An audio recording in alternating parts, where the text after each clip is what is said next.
Il y a 1800 ans, l'Empire romain s'étend sur toute la Méditerranée. Un amateur de cuisine nommé Apicius entend parler d'un fromage fabriqué aux confins de l'Empire, dans le nord des Gaules, à l'embouchure de la Seine.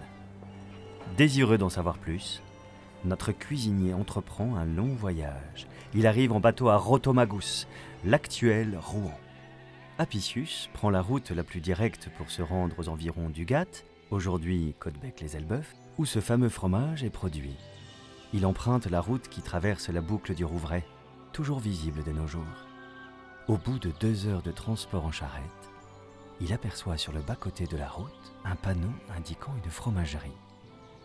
Notre cuisinier décide de sauter de la charrette pour visiter cette ferme. Apicius arrive devant l'exploitation. Les fouilles récentes y ont révélé une zone agricole avec une ancienne mare et une parcelle entourée de fossés. L'étude des sols a montré que la terre y était plus fertile. Les autres espaces étaient sans doute boisés. L'analyse des charbons indique que des arbustes de lisière de forêt ont servi de combustible. D'après la mise au jour de restes de moutons et d'une paire de forces servant à la tonte, Apicius a dû traverser une prairie. Le propriétaire invite notre gastronome à entrer. L'habitat est modeste. Il compte une maison d'environ 150 mètres carrés et 2 petits bâtiments aux angles du jardin. De ce dernier, nous ne connaissons presque rien, si ce n'est une haie. À l'arrière de la résidence se trouvait une cave où l'on entrait par l'extérieur. Dès l'entrée, l'acheteur découvre un décor peint sur les murs de l'escalier.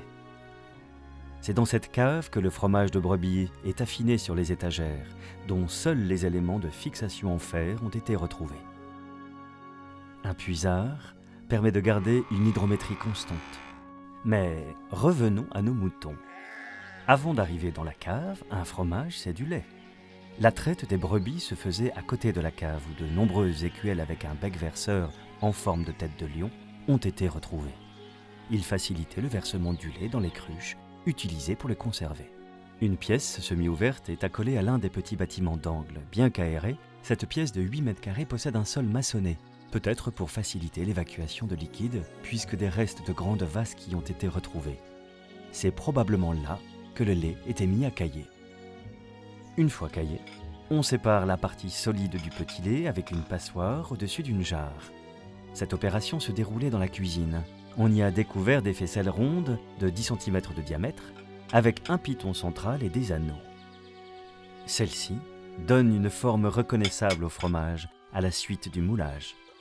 Si l'on résume, le lait est versé dans une grande vasque pour le faire cailler, on ajoute de la présure et on le place dans un endroit sec et bien ventilé, on sépare ensuite le caillé du petit lait à l'aide d'une passoire, puis ce caillé est mis dans un linge et dans une faisselle afin de le presser.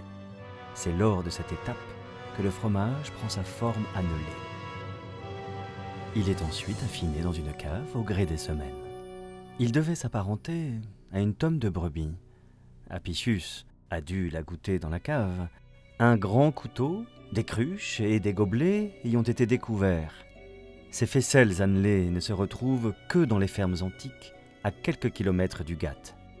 Elles constituent les traces du plus ancien fromage normand, oublié jusqu'à nos jours.